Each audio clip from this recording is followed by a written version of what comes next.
গ্রামের পুরনো কবরস্থানে একদিন হঠাৎ নিজের নাম চোখে পড়ল অনির্বাণের। কালো পাথরের ওপর স্পষ্ট করে খোদাই করা অনির্বাণ ঘোষ। জন্মসাল ঠিক আছে, বয়সও ঠিক, শুধু মৃত্যুর তারিখটা ফাঁকা। ভয়ে ভয়ে সে চারপাশে তাকালো। কয়েকজন মানুষ নিঃশব্দে এসে কবরটার সামনে ফুল রেখে চলে গেল। কেউ কাঁদল না, যেন কাজটা তাদের প্রতিদিনের। অনির্বাণ কাঁপা গলায় এক বৃদ্ধকে জিজ্ঞেস করল, এই কবরটা কার? বৃদ্ধ তাকিয়ে বলল, যার এখনো বোঝার সময় হয়নি যে সে মৃত।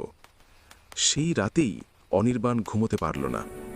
ভোরের দিকে দরজায় টোকা, খুলতেই দেখল তারই অফিসের সহকর্মীরা, সবার হাতে ফুল। একজন বলল, চল, দেরি হয়ে যাচ্ছে। অনির্বাণ হতভম্ব। কোথায়? ওরা একসাথে উত্তর দিল, তোমার কবরের কাছে। হঠাৎ মাথা ঝিমিয়ে এলো তার, মাটির গন্ধ নাকে ঢুকল। চোখ খুলতেই দেখল সে শুয়ে আছে সেই কবরের ভেতর।